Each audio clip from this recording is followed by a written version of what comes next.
in the night, your heart fills with dread. Probably a murderer who wants you dead. It could be a ghost, a demon, or worse. Perhaps you're the victim of a witch's curse. It's hopeless, you're doomed. You'd call a priest if you could. You'd rather just listen to Sinisterhood.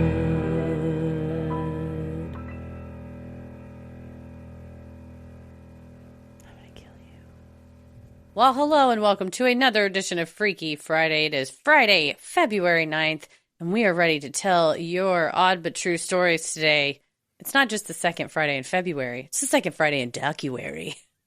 Oh, that's true. Yes, tomorrow will have Today. 2 p.m. Central. We'll be discussing My Octopus Teacher, which I haven't even watched it yet. I'm going to watch it later tonight. It's supposed to be a tearjerker, so just bring your tissues. It's an emotional one. So that's today. You're listening at 2 p.m. Central, February 9th. So every Friday, next Friday, we're going to talk about Summer of Soul. And the last Friday, we'll be talking about Navalny. So hop over on Patreon and listen to those. Actually, you can participate live in the chat. That's the best part. You can talk to us about that. Much like everyone today is ready to talk to us about these stories they sent in. My goodness, what a lineup. We've got some updates. Yes. And some, there's one that, I'm going to be thinking about for probably, till I take my last breath. So, and it ties in with this week's episode of The Clown Motel. We have another possible resident.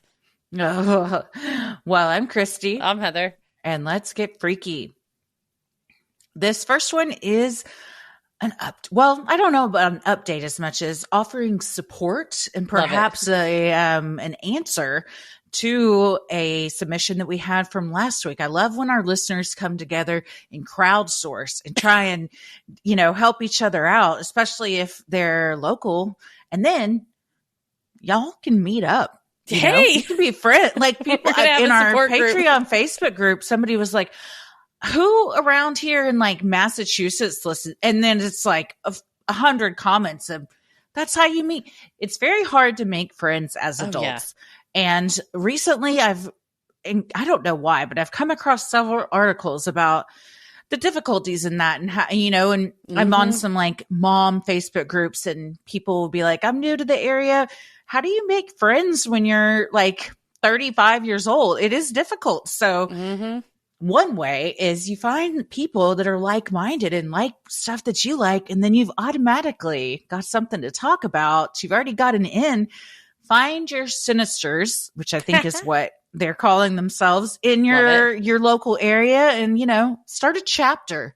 People have chapters. Can we have chapters? Yeah, we want different chapters. And if you are in the Ozark-Arkansas area, and this is the chapter to join if you've seen a cryptid. You got to join this one.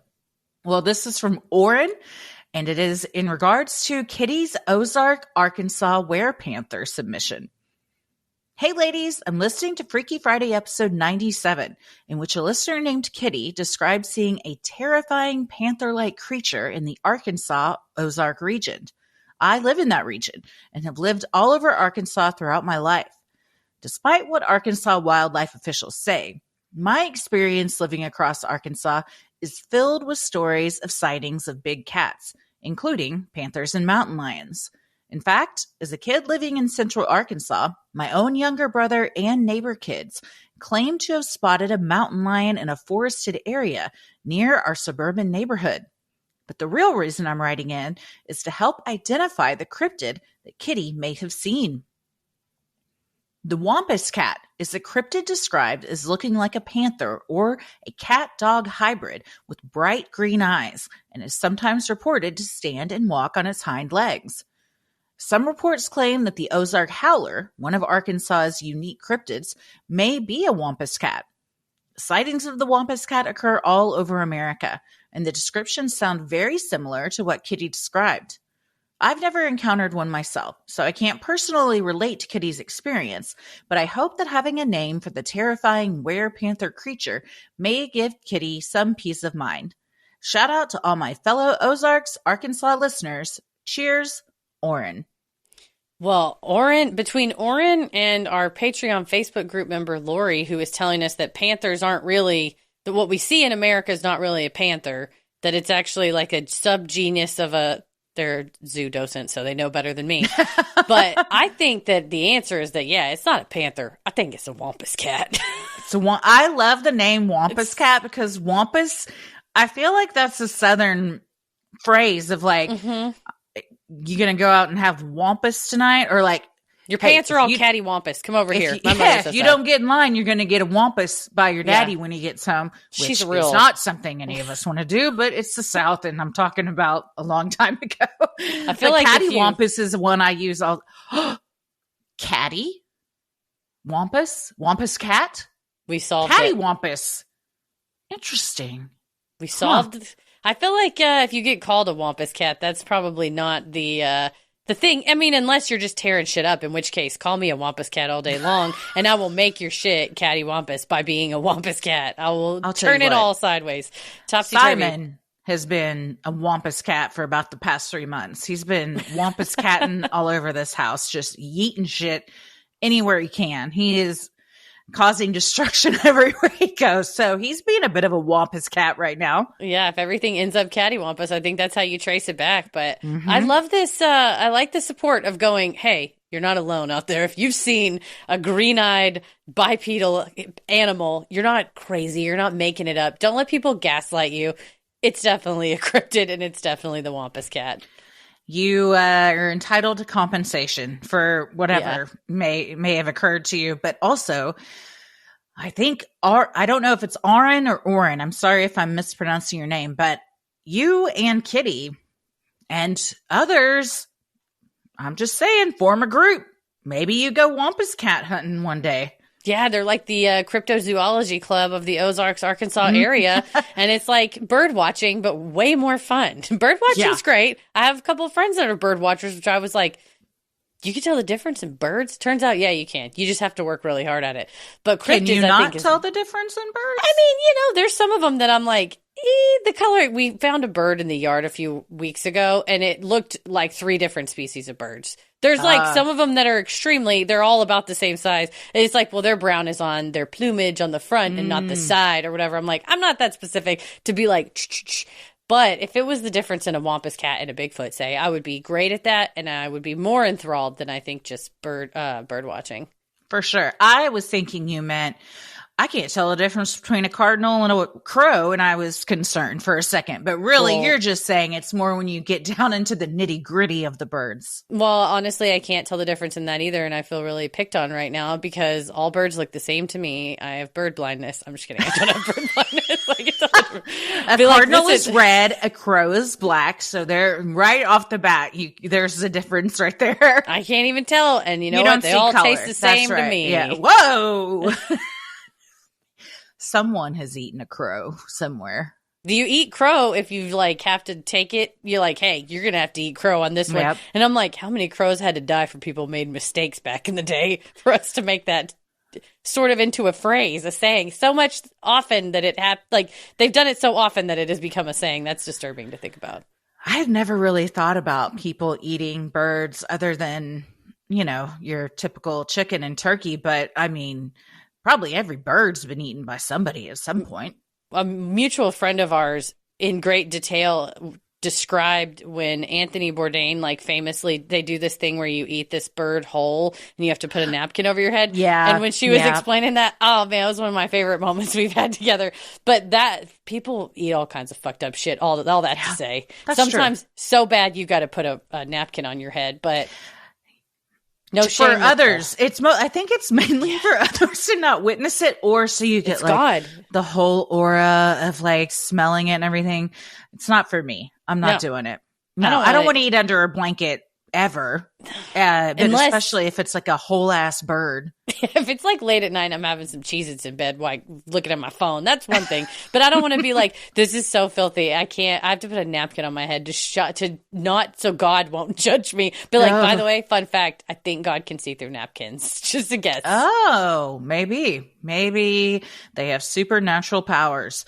Well, the Were-Panther wampus cat certainly does. So It's up to y'all. It's up to you guys Find up 'em. there in the Ozarks to figure this out for us.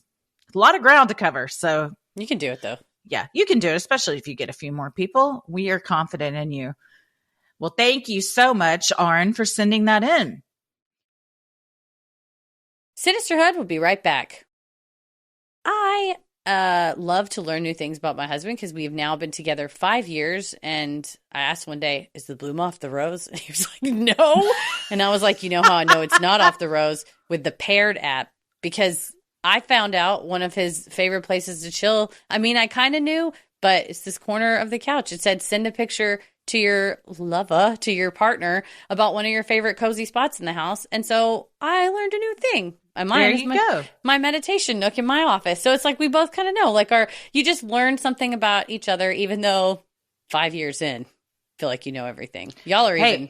I'm 13 years in. Lucky Since 13. we started dating in 2010. So Nice. Wait a second. What year is this? Yeah, 13 years. Lucky 13. Hey. And there's still a lot of stuff I'm sure I don't know. Paired is a great way to learn stuff about your partner, regardless how long you've been together. It's a relationship app for couples. You and your partner download the app, then you pair together. And Everyday Paired gives you questions, quizzes, and games to have fun, stay connected, and deepen your conversations. It's simple and often hilarious. Each day you get a quiz to play or a question to answer, and you can't see your partner's answer until you answer it yourself, which I like. It's fun for me. It's almost kind of like other games that you play online where it's like, don't spoil it for me. But in this case, I'm like, I want to know your answer. Could you answer? Or it'll be like, did you see your notification on Paired? So it's a good way to like poke fun, especially if it's a quiz, like who knows who better. I'm like, let me see that score. If you want to know your partner's answers, you got to answer too. I like that they're like, it's got to be equal. It can't just be one person doing all the work and getting all the answers. You got to both do the work. Whether you're just a few dates in or have been together a long time, it's time to lighten the mood and have fun with your partner by using Paired. Head to paired.com/creepy to get a 7-day free trial and 25% off if you sign up for a subscription. Just head to paired.com/creepy to sign up today. Connect with your partner every day using Paired. A happier relationship starts here. Speaking of terrifying encounters and tying into this week's main episode, Kate writes about her creepy enCLOWNter, which chef's kiss on that one. Very, very nice. Hi, ladies. Thank you so much for your work on this podcast, with the exception of this week's episode, which was creepy as fuck. I, too, am terrified of clowns and had a horrifying encounter circa the creepy clown sighting of 2016. I realized I started writing this story to send back in June of 2022, but couldn't bring myself to finish it. But alas, it is time. Picture it, Toledo, Ohio. I am a full-time PhD student living with my sister, who was not at home at this time. I was sitting in my living room one afternoon working and noticed out of the corner of my eye that somebody pulled up in front of the house and parked on the street. I assumed it was my sister getting home from work until the flash of synthetic blue hair moving toward our front door caught my attention. Instead of my sister, a man in full-ass clown gear was strolling up to my house, pulling a cart and carrying a basket. I was petrified and confused. I immediately went upstairs and hid, hoping this creep would leave. You know, the millennial way. But he didn't. He began knocking on the door, and when he got no answer, knocking louder and eventually pounding on it. When that didn't work, he started knocking on the front windows and then trying to open the windows. I was in a full-blown panic by this time. I've been a consumer of true crime since I was a child and watched unsolved mysteries with my grandmother. R.I.P. Robert Stack and my granny, his #1 fan. And I'm always paranoid someone will break into my house and hurt me. In my panic, the only thing I could think to do was call my sister at work. She still makes fun of me to this day for the conversation we had when I called her, because when she asked if I called the police, I told her, of course not, because I didn't want the creepy clown man to hear me talking. As I'm on the phone with my sister, The clown makes his way around the house, knocking on the side windows as he passes, and begins knocking at the back door. It was quiet for a minute, and then I realized this motherfucker was trying to open the door as I heard scratching and clawing sounds downstairs. I hung up with my sister, preparing to have to call the police or shoot this guy. It was quiet for a minute, so I made my way downstairs with my gun like a fat, blue-haired Olivia Benson knockoff, only to see the guy pack up his car and drive off, taking his time and without a care in the world. I went to the door to make sure it was triple locked and saw something on the outside handle. Maybe a balloon animal? Nope, a balloon penis. I included a photo of it. When I looked out back, thankfully there were no more phallic balloons, but there were crowbar marks in the trim around the door. I had the hardest time trying to figure out what had just happened to me. I thought it was a prank, but I called everyone I knew to ask if they sent a clown to terrorize me, which would be a pretty fucked up prank, but they all denied it. My mother insists it was a clown for a birthday party just at the wrong house. But why would he come to only my house, where there is only one car in the driveway, and try to break in if it was for a party? He didn't try any of the neighbors' houses, just packed up and drove away. What was in his basket and in his cart? He clearly had balloons and a crowbar, but didn't break a window or the door, which could have been done easily if he was determined to get inside the house. Was he just there to scare me? I'm not sure, but I was thoroughly terrified. It was really difficult to be home by myself for months after this. I had trouble sleeping at night, was obsessive about locking the doors and windows. I still don't know what was behind this, but would love to know what y'all think, and if any other Toledoans had something like this happen. I did call the police after this happened, but they told me since I wasn't hurt and, quote, nothing happened, that it wasn't a police matter. Thank you for sharing my story. Peace, love, and may John Wayne Gacy rot in piss forever. Kate. Oh my God, Kate. Oh my God. First of all, the balloon penis is ridiculous. It's not even a great balloon penis. They, they could have done better. I have some ideas for balloon penis. But this is a legitimate fucking in a wig clown taking shit out of his trunk and putting it in a cart. There's no way it was a birthday party because no one's like, hey, so I want the party package where you show up and you try to break and enter into my house. Make sure to check every possible opening, like doors, windows, bring your crowbar. That's deranged. He would have rang the doorbell and been like, is this the house for the clown? And if not, he would have left. If that's the type of party you're trying to have, that's probably a different website. It's not one for kids' parties. That's your own clown thing you're into. He's getting so many items out of his trunk that are way too colorful in this giant oversized cart and then just wheeling them up. I mean, it is beyond unsettling. It's one thing if you come to the door and you're like, I got the wrong house. I'm going to move along. But to like jiggle, jiggle and then bang on all the windows on the side and then go to the back and try to get in. May I pose a theory?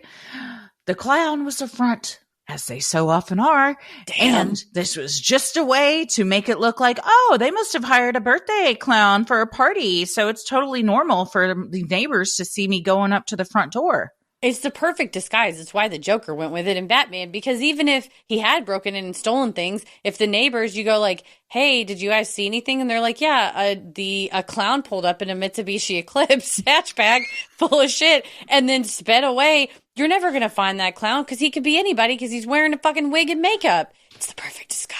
That's the perfect disguise and the most terrifying disguise. I don't like this one bit. I hate it. am very offended at the police for saying that they can't do anything and it wasn't a police matter. I'm sorry, a deranged person with a fucking crowbar, even if it's just an average Joe, like burglar with a crowbar, somebody was trying to gain entry into my house with the intent to commit a felony therein. You can tell by the looks of him that he was up to no good. He wasn't just going to come in and make balloon animals. He had a crowbar in his hands. God knows what was in that fucking cart.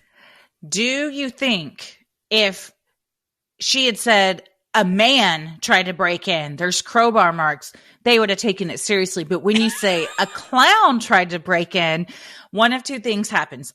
they're either like, all right, we're getting trolled, or they're like, a clown? Not today. Fuck that. We don't deal with clowns. That's somebody else's jurisdiction. You're gonna have to Chief's call like, the CBI. That is the Clown Bureau Investigation. For sure. You got to call in the specialist because the chief's like, we don't go on clown calls anymore. We've lost 2 men under the big top. We're not going to lose anymore. We refuse. Because you're right. I think another reason why a clown costume is the perfect disguise for a crime, because it makes the victim sound a little weird when they call 911 and be like, I think a clown's trying to break in. They're like, oh, okay, it's not April Fool's Day. You're like, I know. That would maybe make a little bit more sense. I'm upset. I'm upset by this. Very upset, Kate. I'm so sorry this happened to you. I'm sorry that what happened to you was denied by the police, that you were gaslit by them into thinking that not a police matter happened. So much of a police matter happened. I would say the most of police matters happened. This is an emergency. And if any other Toledoans happen to have been taken by this blue-haired clown, let us know. Again, we're all about connecting people. We're networking. So enough of you get together, we can track this clown down. So I'm we like, got some pictures. If you were in Toledo in the 2016 time period when the clowns were running loose, let us know what you saw, because that was a wild time when those people in America, you couldn't turn a corner without worrying it was going to be and turn the corner and just get shot in the face with like, water coming out of a flower. Oh, God. Yeah. Let us know, Toledoans. That is eerie. And if you received a balloon penis, let us know. A very poorly made balloon penis sucks. At that. I can't even tell where the balls are. I'm not sure if that's at the top or the bottom, which I think the purple part is the penis, and then maybe the pink ones are the balls. But also, it could be the pink thing at the top is the penis and those yellow ones are the balls. Maybe it's double penises. Maybe, yeah. We'll have to post it on our Instagram when we share this, and y'all will have to weigh in on the comments of where do you see the penis? It's like those highlights things that you would read in the doctor's office. Spot the penis. We'll put it up next to a photo of an actual penis, and you can tell us what the differences are. We're going to get banned from Instagram. Yeah, for sure. But if any of you listeners are balloon animal experts, let us know where this one went wrong. Because I think maybe it was a penis, and it just went like a boing too soon, which happens to all clowns. It happens. Sometimes they deflate before you want them to. Too soon, Mr. Jangles. May he may have taken his clown wig off and not terrorized any other families. Toledo deserves better. Kate, we're sorry for your pain and suffering, and we're here for you, and we appreciate you sharing your story. Yes, what happened to you was valid. Sinisterhood will be right back. I know y'all like to play Eat It or Yeet It over at your house. And what better way? We don't like to play it. It's just a game that is forced upon us at dinner by our son. But I figure if you could find one way that it's always going to be an eat it, it's with Factor meals. They are delicious and everybody likes them. I was just recommending to a group of moms the other day. They were like, I've tried so many meal prep places and delivery things. What do y'all recommend? I said, I'm not just saying this because they're a sponsor. Factor is legit so good. Everything I've had for them is so good. The kids love it. It's super easy. It's if you don't like to cook, but you like really good food, Factor's for you. That's right. They've got delicious, pre-prepared, chef-crafted, dietitian-approved meals delivered right to your door. You have over 35 different options a week to choose from, including keto, calorie smart, vegan and veggie, and more, with over 55 nutrition-packed add-ons that help make your weekly meal planning even more delicious. You can't lose with Factor. Nope. You free up time because you don't have prep. There's no mess. It's home delivered, ready to eat. It's more time to spend with your family because you don't have to worry about going out and shopping and cooking and cleaning up. And they offer breakfast, smoothies, juices, snacks, and a gourmet plus, which is an upscale option for special occasion meals, perfect for the upcoming Valentine's Day. Yeah, you skip the overpriced takeout and delivery. There's no need to spend money on that because you can have the chef-prepared meals at home. And them smoothies, baby. I dream about them. Head to factormeals.com/creepy50 and use code creepy50 to get 50% off your first box and 2 free wellness shots per box while subscription is active. That's code CREEPY50 at factormeals.com/creepy50 to get 50% off your first box and 2 free wellness shots per box while subscription is active. Well, this next one is from Bailey, and the subject line is, the time I'm pretty sure I would have gotten kidnapped if my mom hadn't had the intuition to stay. Hey, may I start this by saying how much I love your podcast? I started listening to it by chance when I had to drive 3 hours to see my then boyfriend, who is now my husband. When I was 17, I decided I was tired of working for the man and went out on my own and started a pet sitting business. I was taking just about anyone who wanted my services without really vetting the people I was sitting for. A lot of it was in their house, overnight pet sitting. So this lady messages me on Facebook and said her and her husband were looking for someone to watch their dogs for 3 hours while they went out to dinner. I and my mom, who was my ride, thought it was a little weird, but I know people who can't bear leaving their fur babies home by themselves for even a minute, so I brushed off the weird gut feeling I was getting. I usually have a meetup before to meet the people and the dogs, but they didn't want to do that. That struck me as weird also, because usually the pet parents are more than happy to do so. She sends me the address the day of me watching the dogs, and when me and my mom went to look for the place a couple hours before so we would know where we were going, it took us to a new housing development with only a few people actually living there. The time comes for me to go to the door and go in, but my mom told me she'll be sitting right there in the car that she parked on the curb, just in case I decided to not do it, as she had a bad gut feeling as well. I get up to the door, and before I can even knock, it swings open. The lady hugs me and tells me how glad she is I decided to show up, because she said other sitters have flaked on her before. And also, who hugs people they just met like that? I don't, and I'm not a big hugging person. She leads me in and introduces me to the dogs and her husband, as well as showing me how to let the dogs out. The whole time, I felt like my body was in fight or flight mode. My mind was screaming for me to leave. The husband asks if I came by myself while looking me up and down. I said, no, my mom was just outside in the car. He went to the window and looked. He then asked if she was going to be there the whole time. I said yes. He gave a weird look to his wife, and they both almost looked disappointed. As they were leaving, they told me not to go into the middle room because it was their cat's room and they, quote, haven't groomed him and they didn't want me to see him like that. That was really odd to me. I stayed and I kept texting my mom that I was worried and I could tell something was wrong. I was just too scared of upsetting anyone to leave. My mom stayed the whole time. They finally came back, and when I was going out the door, tried to get me to stay and talk with them for a while. I, of course, quickly declined and got out of there. I ran to my mom's car. And if you know me, you know I do not run for anything. When I got in and my mom drove off, my mom told me that she noticed that their cars had out-of-state license plates, which wouldn't have been weird if they hadn't told me they'd lived in the area all their lives. I don't know if maybe me and my mom were overreacting, but I never had a feeling like that before. And I am very convinced that if my mom didn't stay, something bad would have happened. Thank you for reading this, whether on the pod or just in your free time. Love everything you guys do. Bailey, your mother and you were not overreacting. You were right. Shout out to Mom for not only going, but also being like, I noted their license plates. Like, fuck yeah, you did. Thank you, got Mother. 3 hours. You're just sitting there casing the whole joint. She's just staking it. I like that Mom's like, you go in and do the dog sit, and I'm going to stake the place out. But you got to, because this 17, I mean, you know, you're wanting to have your own business, but it's good to be cautious. But especially when you have that gut feeling, you always say this, of like, trust that feeling you have. And when you first walk in and you're like, oh, I should get out of here. Like, you're not wrong. Like, taking care of yourself.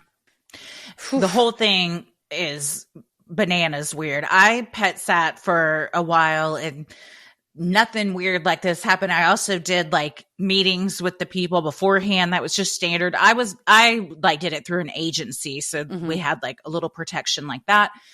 But to be asked if you're by yourself, to look you up and down, a 17-year-old, and then look disappointed, but also the room, like our cat hasn't been groomed and we don't want you to see him like that. It's not the Queen of England. The cat doesn't give a shit. The cat's like, what are you? No, my hair. It's like, it's a cat. What are you keeping in that room? No, that was their destruction room. I think there was sus shit in there. Yeah, I don't think it's. I do too. I don't think it's irrational or overreacting to think that there was whether it was like a bed and they thought they were like, well, we'll just get over here and like seduce her or whatever, or which is horrible enough, or if it was like, lock her in there and no one's going to hear from her again, because that is eerie. But I think Bailey, you and your mom did the right thing of like keeping tabs on each other, keeping tabs on them, not leaving, not, and not letting them keep you to talk afterwards. Like, we're done here, man. You're not paying me to be your friend. Like, I gotta go. I don't want to do my mom's outside, right? We've already talked about that.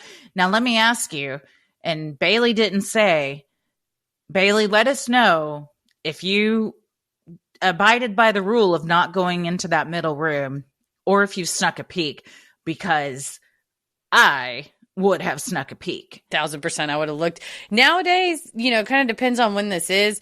But if I was back when I was 17, when I was 17, it would have been about 20 years ago. So I would have probably looked, because you would have been like, no one's like, having a nanny cam or a spy cam was like, you had to go to, there was literally a store at least in Addison, Texas, called the Spy Store. And it's still there. It still exists. Every time I pass it, I'm like, God, I gotta go in there and see what kind of gadgets they've got. Go. We need a field trip to the Spy Store. But I mean, nowadays you grab a camera off of Amazon or Walmart or Target, wherever you're at. But back then it was kind of a specialized thing, so it was a little bit lower risk for us to do it. But I think a 2024 teenager, I would assume I'm being watched in anybody's house, especially if they have dogs they're fussy about. But yeah, hell yeah, like 20 years ago, I would have in a second I would have peeked in there. But the problem is, what if the cat gets out? Then you're if the cat's like, leave me. I told him not to show my face. I can't be seen like this. And you're like, fuck. And then the cat's out. And then people come back and they're like, we weren't trying to do anything untoward. Literally, our cat is like such a diva. And now we got to deal with this whole mess. Probably unlikely. But she's having a meltdown in there. She's never going to be the same. She's been seen by a stranger. You have ruined her life. No, I probably would have looked for sure. But the problem is, you open it. What happens when you open it? It's like a fucking piece of plywood with handcuffs drilled into it and a bunch of torture shit. Yeah, you got to call 911. Run outside to your mom, who's been doing the Lord's work, hanging out, and then you call the cops. She's got her binoculars, like 5 cups of coffee and like a bunch of cigarettes, just like, I'm doing a stakeout tonight. Yeah, you'd have to. That is all of that. And going to the not quite developed subdivision, where it's like one of the only houses on the block. I don't like it. Gives weird. It gives weird. It does. Vibes. None of it feels right. And I'm honestly surprised that the people still went out. I mean, I guess you're kind of like, well, we have to because we hired her. Now we look really sus if we don't. But I wonder what they talked about at that dinner. Just like, well, I guess we're not going to be able to kidnap the girl tonight that we thought we were. Right. They're like, well, I guess we'll just enjoy this fine steak dinner. Ugh. I really wish I had kidnapped someone tonight. No, I mean, that's a great question. Or if they really were just a couple of weirdos. I highly doubt that, though. There's too many things stacked up.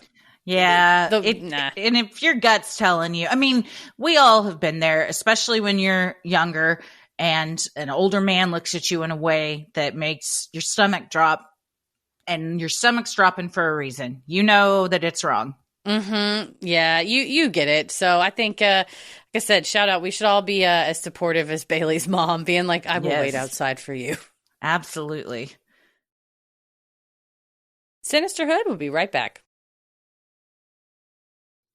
Well, this next one is from Laura.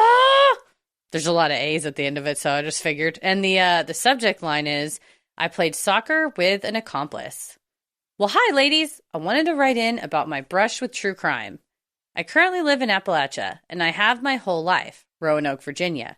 I actually teach high schoolers in the moonshine capital of the world, Franklin County. It's a fever dream, but I love it. I truly have faith in this next generation of kids. I'm a history teacher. Without getting political, I strive to teach my kids to be on the right side of history.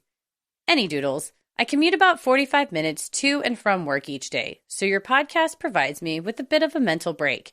When you're a teacher and you talk all day, Sometimes all you want to do is hear other people talk all day when you're not at work. Back to the story. So when I was in high school, I played soccer all 4 years, and it was a huge part of my life. One of the girls that was on our soccer team ultimately didn't really fit the bill as far as the rest of the soccer team went. She was a third-string goalie and was always a little strange. I've always been taught to treat everyone with kindness, so at the time I did, but also being a 16-year-old girly, I viewed her kind of skeptically. She was just always a little rough around the edges. Fast forward to a couple of years later to 2015. I see on the news that this girl helped her boyfriend kill his parents. Kill his parents. So after the news came out, a bunch of the girls that I played soccer with who hadn't spoken in a couple of years reconnected to dish about the case. It was wild. I had sleepovers with this girl. I played soccer with her. Fast forward to about 2 years later, and she is on an episode of Killer Couples and is interviewed in the most dramatic way I've ever seen. Also, they spent about 10 minutes playing it off like she was some soccer star that was just going to casually walk on to a D1 soccer team. They heard soccer player, and those producers took that little aspect of her life and ran with it. It was kind of funny. Seeing her interviewed after serving time blew my mind. I watched the whole episode with my mouth wide open.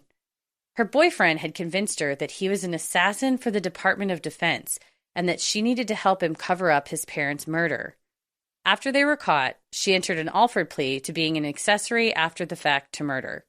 She served her time, only 18 months, and in my personal opinion, played the victim card a little too hard.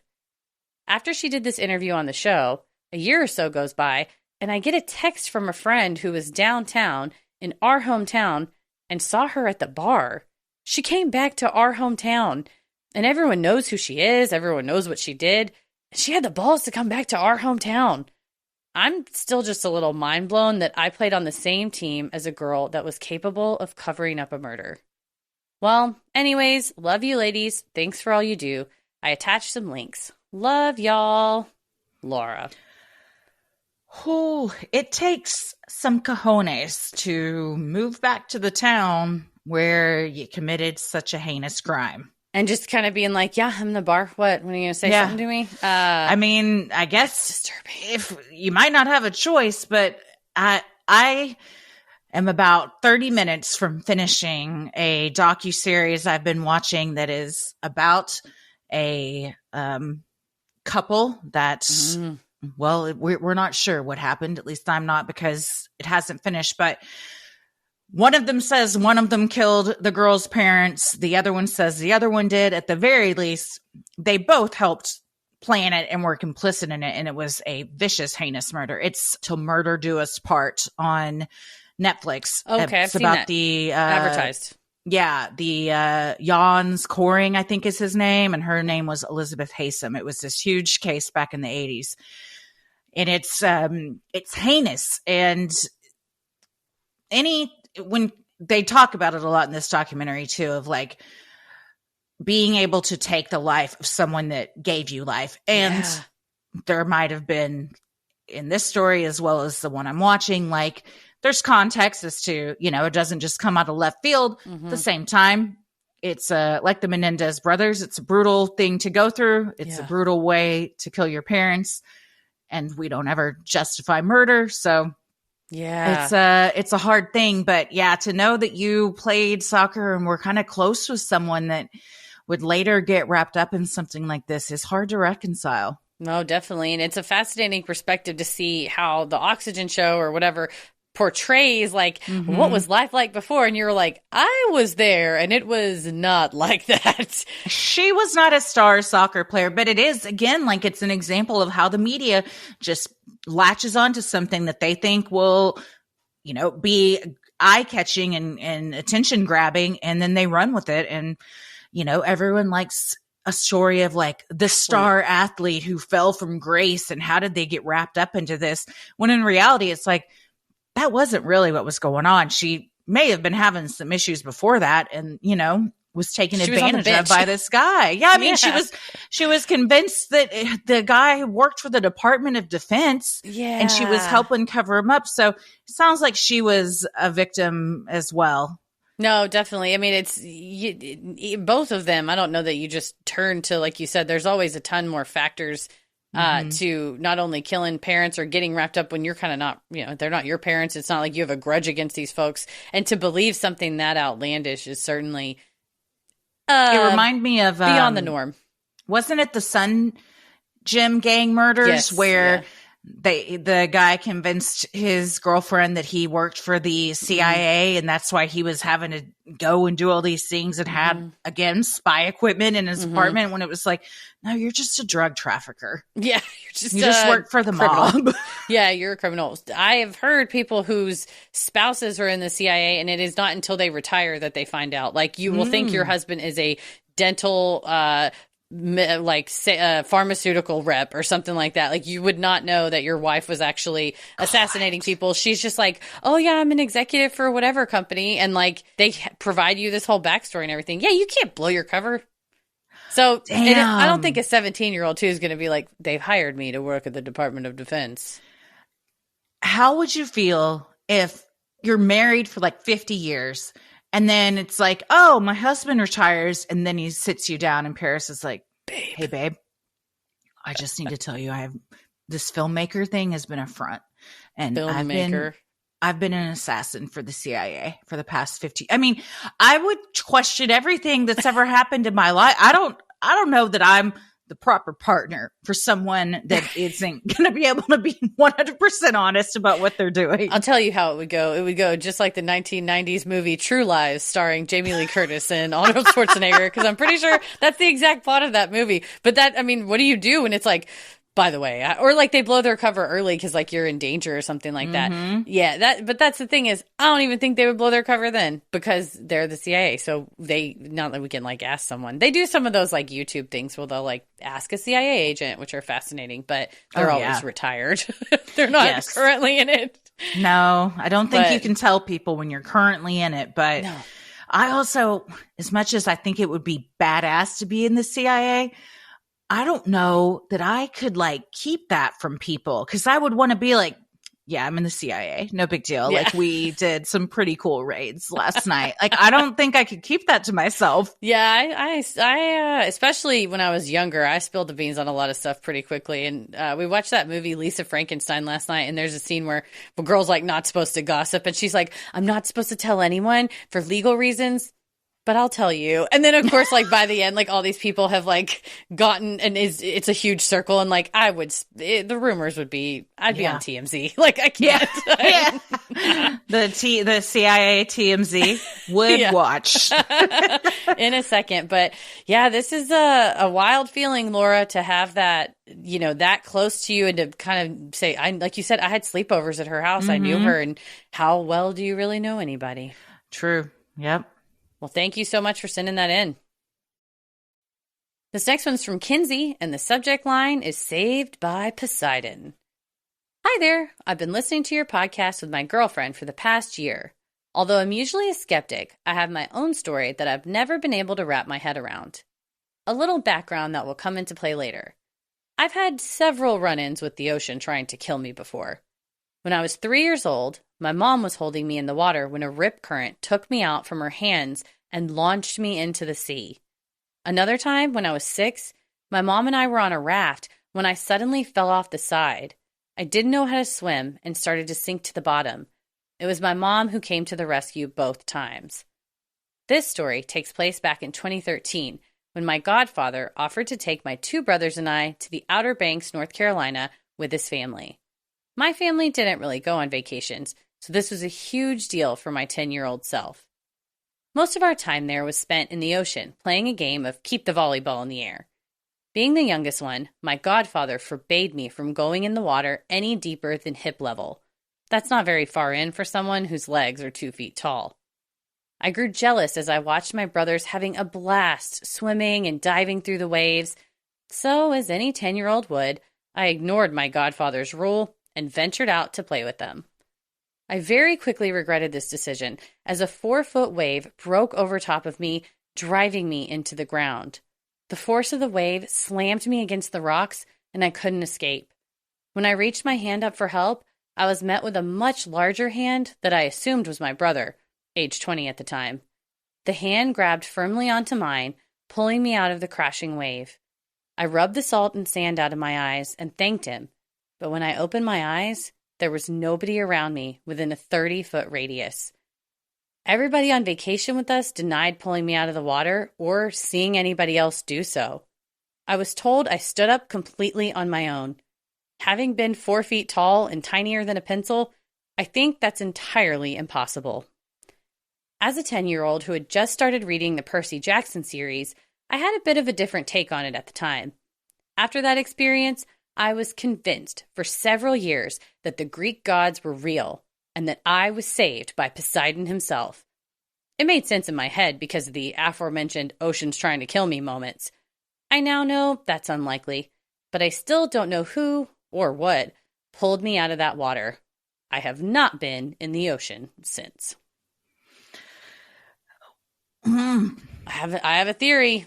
Okay, because I was just about to say I don't. So what's yours? It's the third man phenomenon. I heard about it on National Park After Dark, and I also heard about 9/11. it on.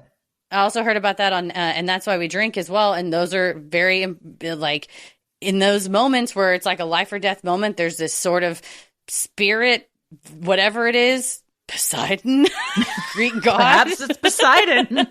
I don't know what lives down there. The ocean's huge. There could be all sorts of Greek gods living down there. Yeah, so I think that is a common phenomenon. So if you're not familiar with that, Kinsey, and haven't looked into that, definitely check out both of those episodes. Are just really good. The National Park After Dark and the and That's Why We Drink on it, because the phenomenon itself is just fascinating because it's so many instances of. I was a girl on TikTok I recently saw, people in the comments were like, this is third man, because she said she was like, I want to say she said she was driving and she felt that she was getting into a wreck, but the car like righted itself like perfectly. And she's like, my hands were like not on the wheel, like something righted the car and it shouldn't have. And people were like, it could be third man. And she's like, when we crashed, I looked over and I saw a guy that I was like very sure was like just a passerby, and it was this snowy area and there was like nobody around. There would have been footprints, and but had just said, it'll be okay. You're going to be okay. Just hang in there. And then like was gone. It's like the spirits are out there trying to save you. I've heard about that phenomenon and theory with several 9/11 stories as well. Yeah, that too. Yeah. The guy telling him, hey, this way, like, and they're like, there was a fireman in front of me that told me where to go, but when I came out, he wasn't there. And they're like, there was no fireman in front of you. They just told you where to go. I'm like, damn, something about that energy and spirit that maybe it was some leftover energy of somebody else that had died in the waves they're forever there trying to help you get out.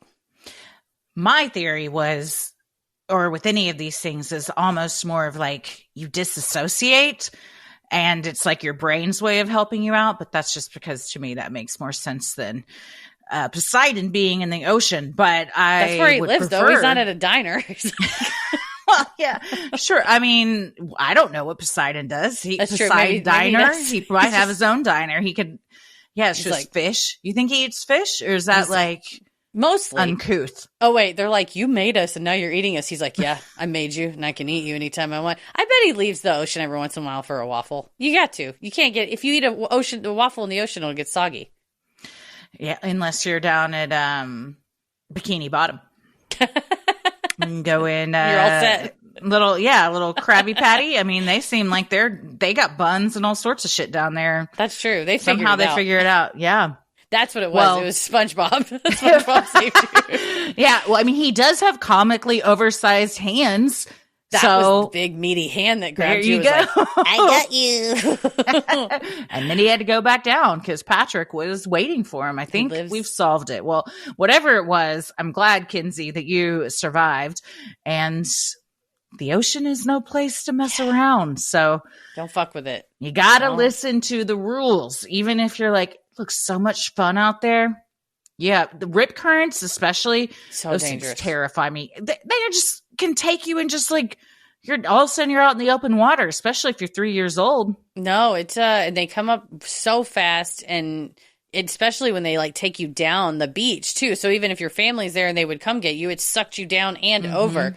It's dangerous. So if I had those experiences, I'd stay out of the ocean too. You're not wrong, Kinsey. Yeah. No, I think I'd be right there with you. Well, thank you so much for writing that in. Sinisterhood will be right back. This last one is from Mags, and the subject line is, "My grandmothers both sent messages from the beyond." Hello, Christy and Heather. I want to start by saying thank you for reading my story about my premonitions. I knew death was coming, episode 83. Your kind words really helped me process some of the guilt I had over everything and comforted me a lot. Yes, I still refer to it as a gift despite everything, though it is definitely terrifying. I mentioned in my previous story, I've encountered a lot of strange things in my life, like my mall-working paranormal and crime experiences, and my sister who almost could have been kidnapped. If you're interested in either story, I can send it in. Now, this one involves not one, but both of my grandmothers, including an experience I briefly mentioned last time. Let's start from my mom's mom, who I'll refer to as Grandma S for this story. Grandma S was a loving woman to us and lived only a city away, so we saw her all the time.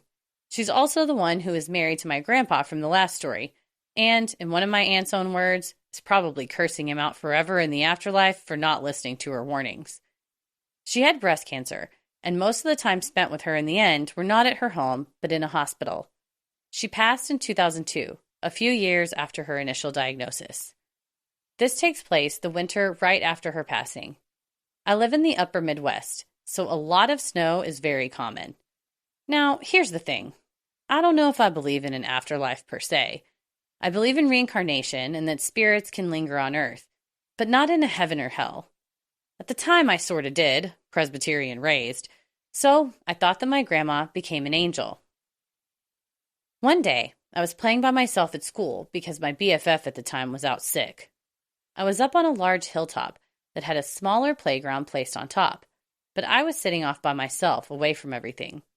I was sad and missing my Grandma S, so I wrote her name in the snow. Cheesy, but it brought me comfort. I left it like that and decided to slide down the big slides to feel better.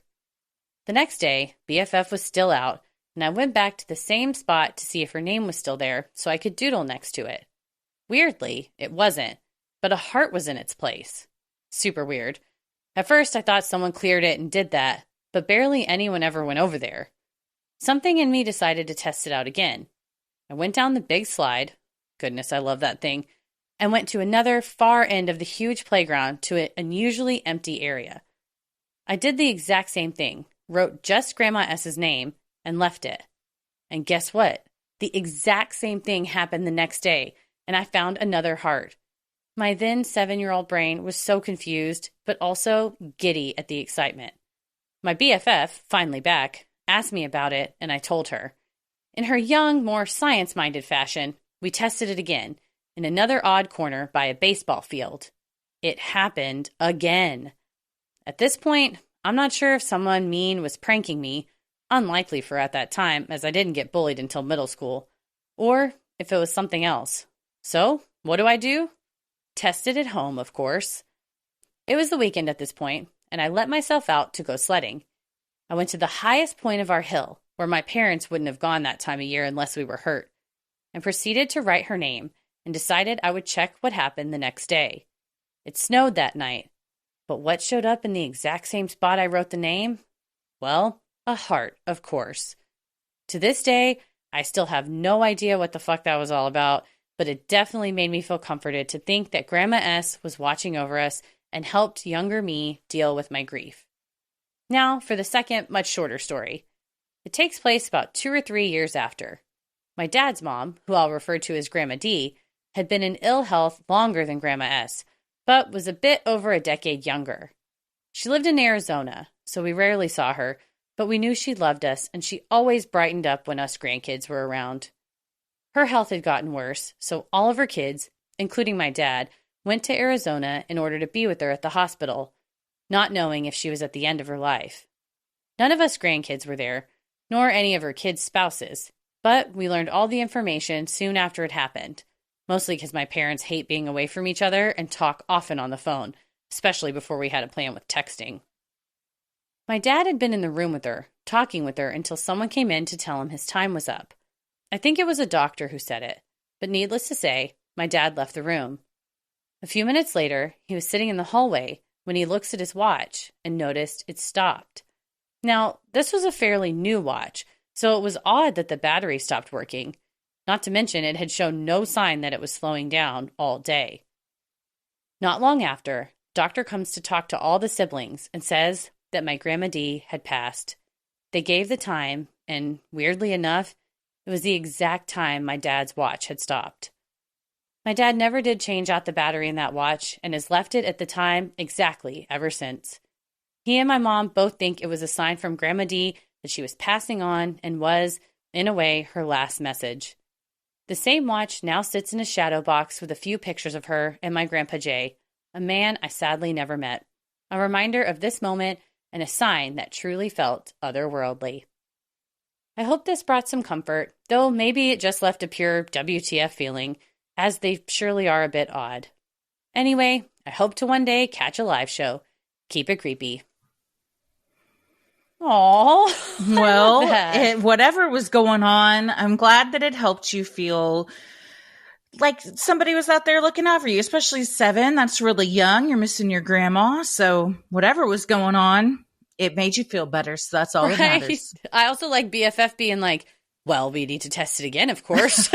Like a friend that's got to. Yes, let's take this hypothesis. Like, damn it. Of course, the 2 days I'm out sick, some paranormal occurrences happen at school. Right? Why do I always miss the ghost adventures when I'm gone? But I love that. And the watch stopping, that's wild. I can't explain it. There's a lot of, I like the new studies that are happening around death and the moments of death, like when they are able to, like where they can test your brain signals and stuff for people who are in like cardiac arrest in hospitals to see like what happens and like all of your synapses are firing and what that energy does. So who knows if it's a sudden burst of energy, it might have some effect on nearby electronics or something like that. It's there's so much we don't know about death and about what happens when we do die. So we can't really say like that could, whether it's grandma's message specifically or just like a sign that was the moment and that he was present for it. It's a beautiful thing to keep in that shadow box too. It's like a final reminder of being like touched by her on the way out.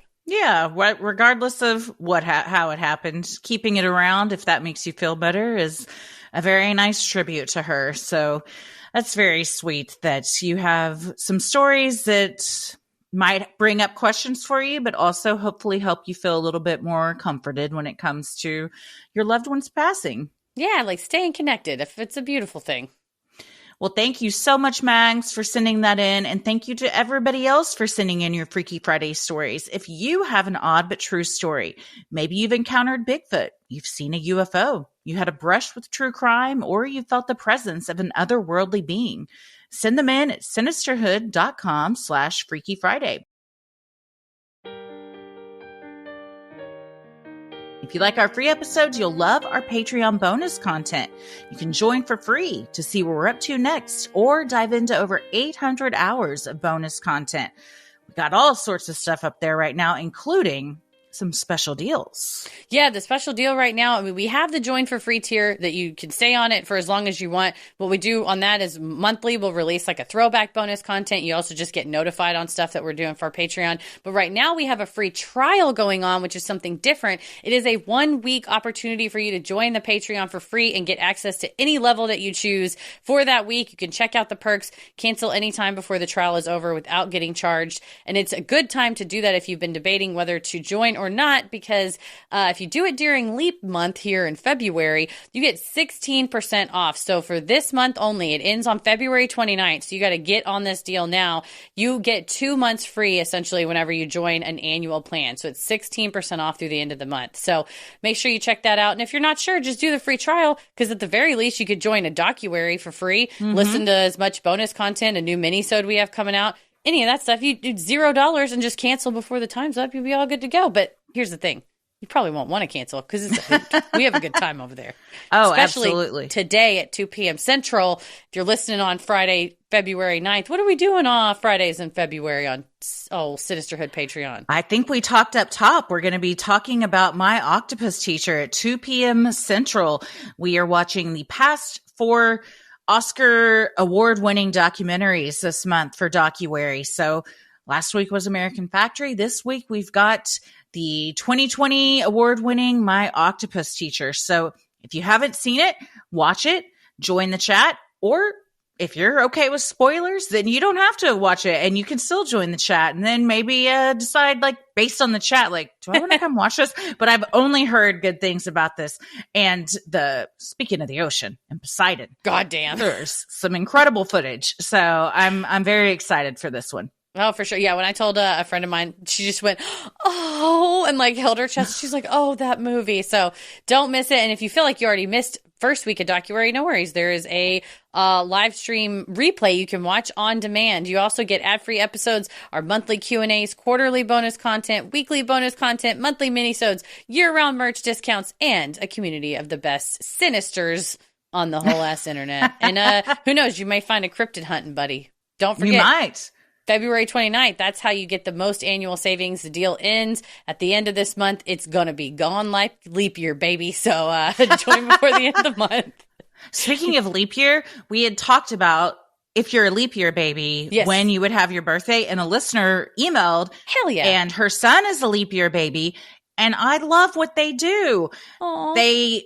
Because technically, February 29th is his birthday. He likes to say, which makes sense, that his birthday is in February. So on the non-leap years, it's February 28th. But then once every 4 years, when they have the leap year, they do like this huge big thing, this like special way to celebrate it. I'm like, that's badass. And it makes total sense too.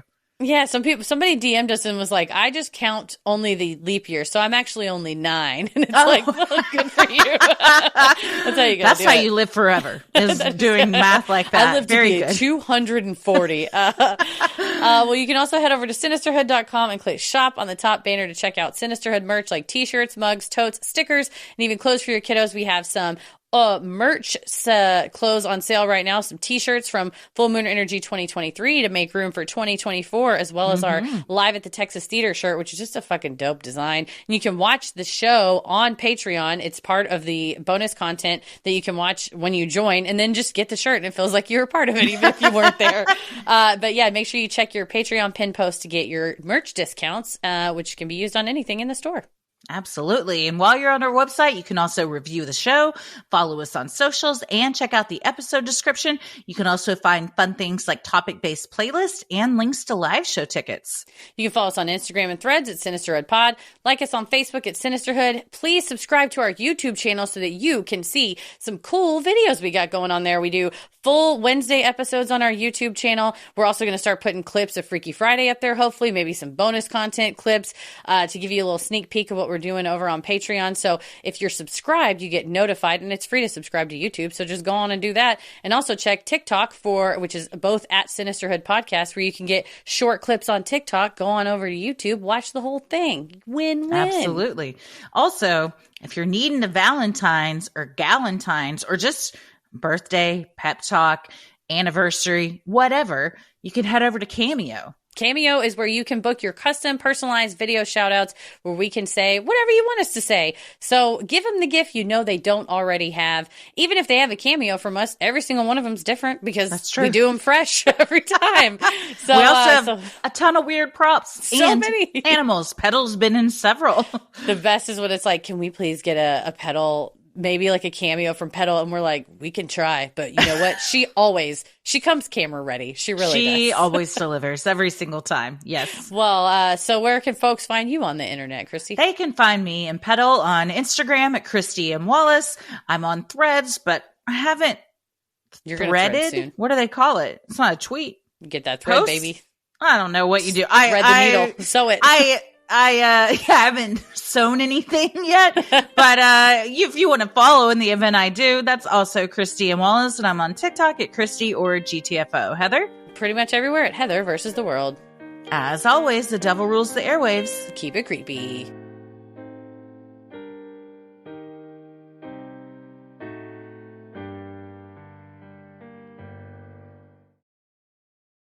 Sinisterhood.